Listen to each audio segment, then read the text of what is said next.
LG water purifier ti khan stainless steel tank kan hmana wangin re tak tui da pu in pat e ko omve theilawa airtight ani wangin atui e thiang him bik mineral booster samana wangin magnesium le calcium o omtela atui bik le 8 liter storage ani wangin kren omlawa po tui man tu an khol hnim ani machine cleaning technology an man tela wangin kuta manual ati fai ngai velawa an manin identify thei ani Hengan pung rata hi EMI manin ol sam takin apung om na vin ila theni chachang gutan number kan on tarla na ti hian zofia the rin kan ni mani lo April di sop ukhan max chungchanga press conference kanaya chuta kathule khathen khatchu khachiang lutu silowin nimin April di sop pasari khan health minister in party worker te ma aron react vak maya press conference kan nei hi chuan document kim chang nen tin chanchin thar the da tu ten an du an zo thei tura in bo sai chamin press kan ma chon thlina chuwang chuan thubel chen dol lo soi mai hi press conference a chuan thil ti chi ani lo ani chuta ka press statement pakhat health minister zom takrin puina aron soi thin amar chu thudik rule ni sia party worker te maron soi to central sarkarina healthcare asiam ABPMJY chungchanga khan ani a kan press conference ha chuan hemi golden card nei zat pitvel kha kan soi lo sum asa chu sarkar lai pui hnuaya golden card nei te Ayushman Bharat tami healthcare scheme ABPMJY ya hi chuan ain ziak lut te hian golden card nei te hian cashless in sen ngoi nga theng iden kolna andong thei sum PM sarkar ti anilawa tin MNF sarkar kalta hun lai atanga sarkar lai puina ron chan ani wangin state sarkar kha ain rol vak thei lo sim bani tin Mizoram hian golden card nei tur za thi ko ta kan nei ve sim ma chu ko nuai ni sing khat chuang golden card nei te tu hian Mizoram in ko ta kan nei ani kan health ministry na kan statement party worker te ma ariak la ya asoi pakhat chu sarkar kal to te laka ipuitan rin na an nga lo wangin ni kum khan in ziak lut po kan tam lo ti te kha asoya rem lovin sarkar kal to te chu an soi suak le fama amaro chu na ZPM sarkar hian sarkar kal to te zar kha healthcare hian nas takin azawa congress hun laya sumbo puiganti korpas fan kha chan vaibel se zahi chuang ani toni kum tin vaibel se som paru apunga chutiam te chu tuna max a damlo te cashless a ani enkol thina turatana changkai taka an man dan zong hi kan shave tho ani chuan sarkar masa te khan healthcare thei top an chu azara chuan ZPM sarkar po in tuna hian korpas vana cheng vaibel che sahi chuang ne congress kun lai khan cheng vaibel che za smunga panga vel kan da mana ti chuan MNF khan vaibel che somnga da bela chen ada bel ya chen chuan vaibel che sahi chuang khami kum tin pung kha vaibel che som paru kha atam lu tu kani chen te chu ZPM sarkar hian tangkai takin mang ti hi lo shave sela ti kha kan sei du bok ani tin kan soi war tak zo khatero chu maxi achiran ti hau lova ain call to official ten thai to ban choti ko kan shia amaro chu ZPM minister te hian alo luak chuakin an fak thin ero hi chu tha kan ti lo ti kan soya chuta chuan RTI manga kan deal chua document health department na min ram pek a chuan chung ko injek lut zat kumkal ta khan chung ko sing ni zani som pathum om ti te kan soya tin in enkol na dong zat po mi ang zong soi to turani hei hi chu document mi ron pek atang hian in enkol na dong zat sing khat sang sari zanga sunga pali ani chu tiang chuan hei chu contributory beneficiary cheng sang hi zanga te cheng sanga te cheng sing khata injiak lut sarkar tanga hlol ve lo ho khan ni a sarkar na thok te hi azota ila muk max nge i than ama a medical reimbursement kalpui dan pa ngai kha ti ta ila maxi an than arin omlo ani tin pensioner te po hei barlui ti deuh tho in maxi kalpui antan hian kalpui ani a kan nau pakhat anu nen chawa om anu chu pension an nar ani a ti chuan a pension lo tlem te tang chon thatin cheng sang khat in maksa in jet luta ma se afapa a pui ve chun kha max noya pensioner te in zeluna khan anu khan aket ve thei to silawa so chen afapa po kha mi inen kol ve ngai reng ani wangin a han pa in maksa hian in zelu ve angai ta ani chung ko member pahni lekha max akhan scheme pahni in anin zelu ngai ta pakhat chu pensioner ta na scheme an siam le pakhat chu general cheng sang hi zanga te cheng sanga te cheng sing khat te an siam scheme akhan a in zelu nge ngai ta ni chu tiang chu hi max kalphung ani a tin vo india kan enge chanchin sang kan hriat zi nga tanga enge kathil chiar bak fu bak da chuan meghalaya phi chuan registration fee ma om lova adar card manin anin zek luta abpmjy tenen an lakop ve thowa mar chu mizoram aya tha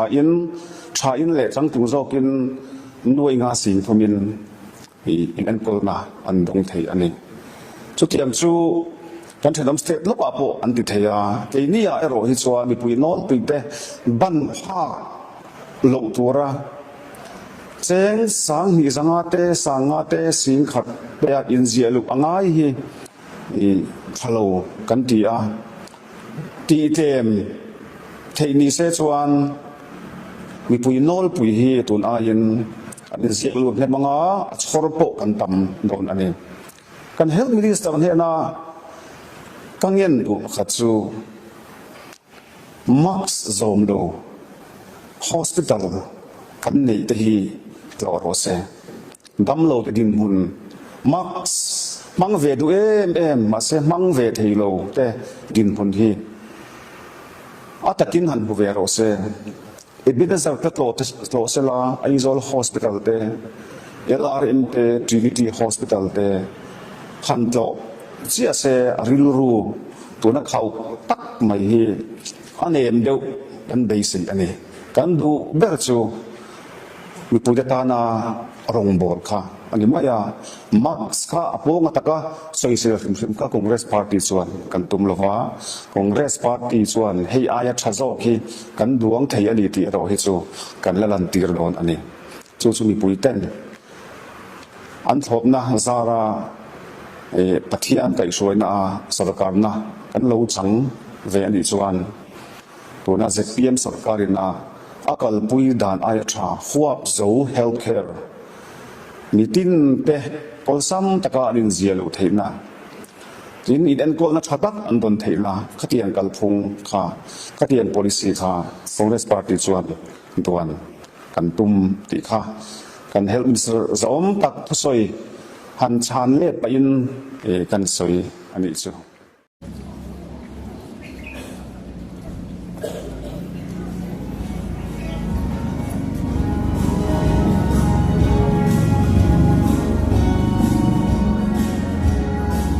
Spirit, God of wisdom.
Estonia one hi Japanami nge scientist walina an siam chwa ania tunami hi marine collagen peptide ania vitamin C vitamin E biotin copper le zinc panga siam ania collagen chatna te chu kan che cheu to ome cho e khamdar kar khat nuwa scoop khat tuisi ka intur ania kan e changa kar khatna alang ngal ani